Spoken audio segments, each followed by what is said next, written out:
The Galactic Empire sent warnings. Humans treated them as invitations, Admiral. Zexithara's forearms trembled as she reviewed the intelligence reports from the Sol system for the third time.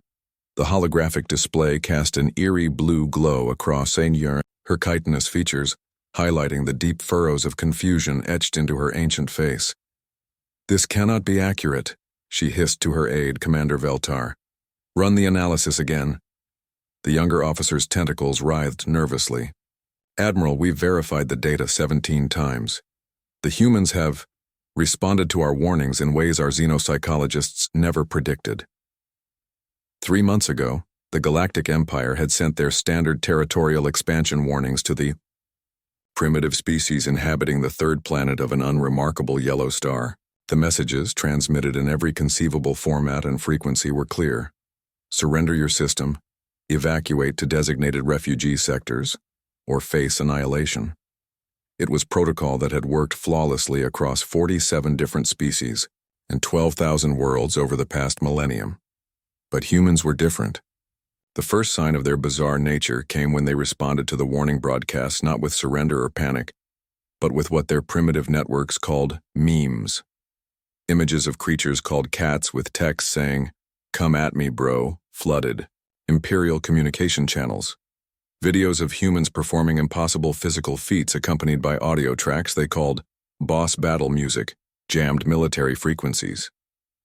"Show me the latest reports from the border worlds," Admiral Zexithara commanded. The hologram shifted, displaying footage from mining station Kepler 442b. What she saw defied everything the Empire understood about prey species behavior. Where Imperial forces expected to find cowering refugees, they instead discovered humans who had somehow arrived first. Not only had they arrived, but they had established thriving settlements and were actively terraforming hostile environments that had taken Imperial engineers centuries to make habitable. How did they cross the void between stars? Veltar wondered, aloud. Our intelligence indicated they barely possessed chemical rockets.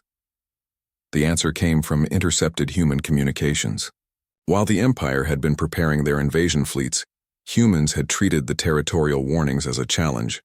Every death world the Empire claimed was too dangerous for colonization became a vacation destination. Every forbidden zone, marked with warnings of certain doom, became a tourist attraction. The deadliest planet in Sector 7, with its acid rain and predatory crystal formations, now hosted something humans called an extreme sports resort. The gravity well of a collapsing star, previously used by the Empire as an execution site, had been turned into a racing circuit where humans piloted craft at impossible speeds, laughing as they defied death itself. Admiral Zexithara's mandibles clicked in agitation as she reviewed footage from the Proxima Centauri system. Imperial forces had arrived expecting to claim an empty star system, only to find humans had already established mining operations on asteroids that existed within the star's corona. The temperatures should have vaporized any known materials, yet somehow the humans were thriving, their workers apparently treating the lethal radiation as a mere occupational hazard. "Admiral," Veltar's voice carried a note of hysteria, "there's more. The humans have begun recruiting." The hologram displayed the most disturbing sight yet. Across the galaxy, species that had surrendered to Imperial rule were abandoning their designated refugee sectors. They weren't fleeing in terror, they were joining the humans. The display showed massive ships bearing the crude but effective human insignia. A simple circle divided into sections, with the words, "Pizza delivers to any system," inscribed in multiple languages. Footage from the Vegan system showed human cargo haulers delivering supplies to Zephyrian rebels who had been fighting a hopeless guerrilla war against Imperial forces for decades. But the humans weren't just bringing weapons and food, they were bringing their inexplicable optimism. Intercepted communications showed Zephyrian fighters laughing, actually laughing, as they discussed battle plans that involved tactics the Empire had never encountered. "They're calling it asymmetric warfare," Veltar reported, his voice barely steady. "But Admiral, their version of asymmetric warfare involves interpretive dance." The hologram showed security footage from Imperial Base Delta 9, where human Infiltrators had somehow penetrated the most secure military installation in the quadrant. Instead of sabotage or assassination, they had performed what they called a flash mob in the central command center. The resulting confusion had allowed rebel forces to steal 3 star destroyers and enough supplies to feed entire star systems. Admiral Zexithara felt something she had never experienced in her 6 centuries of military service. Uncertainty. The Empire's greatest weapon had always been fear, but humans seemed to find their terror tactics amusing. Psychological warfare. Protocols designed to break the will of entire civilizations were being turned into what humans called reality TV shows. The final report made her blood run cold. Human explorers had located the Empire's ultimate weapon, the Void Sphere, a moon-sized construct capable of consuming entire solar systems. The device had been hidden in the galactic core, surrounded by hazards that made approach impossible for any known species. Humans had turned it into a theme park. "Admiral," Veltar whispered, "we're receiving a transmission from the human leader designated Captain Sarah Chen.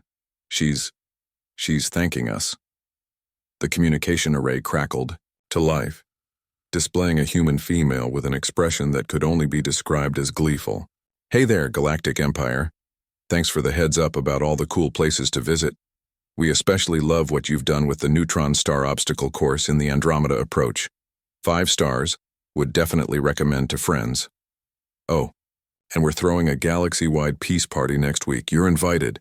We'll bring the music, you bring whatever passes for dance moves in your species.